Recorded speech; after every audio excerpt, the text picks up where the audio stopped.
Hey, this is Kendall, and I'm here on the red carpet for the premiere of Provinces of Night. I'm with Shane Jax Taylor. He's the director of the film, and Earl Brown, who is the writer of the script, and you also acted in the film, correct?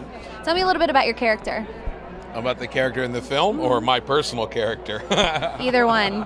Well, my manager, who's worked with me for years, after seeing it, she said, this is the first time I've ever seen anything you've done where I did not like you. I mean, you were evil.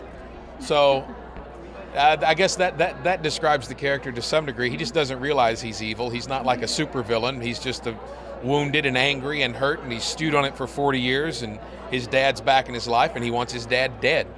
And that's kind of evil. Yeah. Where do you get yourself as an actor to envelop a character like that?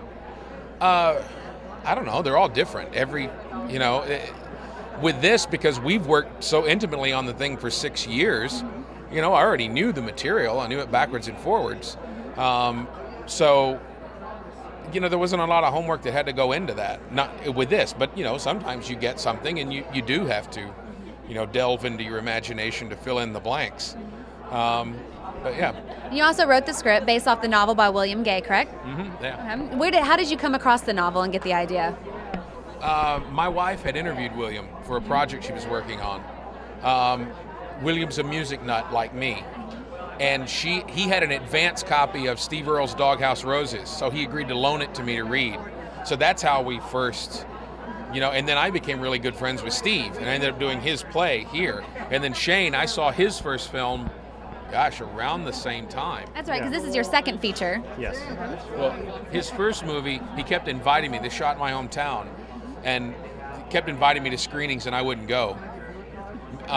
So finally, he cornered me, because I thought, it's a little small movie. It's shot on HD. It's only 2 professional actors. Everybody's local. It's probably, and I really liked him, personally liked him. So I'm like, Well, finally, I couldn't avoid watching. And it blew me away. It was extraordinary. And so I gave him the book. I went, there's a book that read it. So. Yeah, I read it. I was working for ESPN. I was flying from LA to Chicago and read it on the flight there. I called him right when I landed. I was like, we have to do this. I love this script. It's going to make an amazing film. Mm-hmm. And then we started there. You could have made 10 or 20 different movies out of that process. But said, I want to do it. Let's focus on the family. That's the key there is the family. So he went about it, and he would send me drafts, and we just kind of whittle it down to what it is. We're still whittling it down, but to what it is right now. Yeah. Well, how did you go through the process of getting such a diverse cast to play the family? We started with. We always knew we wanted Chris. I mean, we originally had we wanted Johnny Cash. I mean, that's just how long this process has been going. We did a table read of the first draft. That we knew John's health was bad, or we were told. I'm friends with some of his family. So we did a reading with the cast of Deadwood so that John could listen to it. And that was the same week that June passed. So we knew. And Chris is a great actor. He's the best, known as a musician who became an actor. He's extraordinary. So that was always, but by the time we actually had the material and the wheels rolling, it was Chris. But the initial idea, and we talked about that. He said, "Oh, John would have loved this, man. John would have loved this." So I guess that kind of dates this entire process. How many years did this all go through?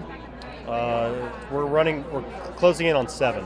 7 years, wow. Yeah. So you're gonna be celebrating pretty hard tonight, right? We had it going. Deadwood was still on the air. We had it going right at the end of the 3rd season of Deadwood. We were in pre-production. Earl played Dan Doherty on the show. So. That's right. I know you from Deadwood. So we were 3 weeks away from shooting, and it's a house of cards as a producer. It really is. One card tumbles and the whole thing goes. We had an actor who had some personal issues to deal with in his family, and he pulled out. So losing him lost our money. And so, we had locations, we had sets were being built. We were 3 weeks away from going. So everything had to be mothballed, and we had to start over. So it took 3 years from that point to get, he's friends with Hillary Duff, who plays the support part in the film. And that was the first impetus. She wanted to play the girl. So then her interest led to other people getting interested, and that led to getting some of the money, and House of Cards got built. Wow, that's fantastic. And also, Val Kilmer, Dwight Yoakam, what was the chemistry like on set with them as father and, the 2 sons? Well, Chris made it very easy for everyone, and we had a great. I mean, the main actor is Reese Thompson, who is an amazing find. That's our casting department found him, and he's the one who deals with everyone, and we just had a great group of people who really didn't just show up for the most part. I mean, they really wanted to rehearse. I mean, Hillary and Chris and Earl and I would go out a couple of days before and just kind of be on location and rehearse and just go at it. So it's, we had very dedicated actors. Yeah. Now, as a Watkins alum, what is it like to come back to premiere your film at the Nashville Film Festival? That's one reason we had to come here. I owe a lot to Watkins. I met some of my closest friends in the world who are just back here. It's the community we built, and now a lot of us are in LA making other films or music videos and whatnot. So I owe a lot. I mean, I learned. This was back in the days when they'd just give you a camera and say, "Okay, turn it back in a couple of weeks." So we would just go shoot, and that's how I learned. I mean, I'm sure it's a lot different than that now, but no, I owe a lot to Watkins. Yeah. It's great to come back.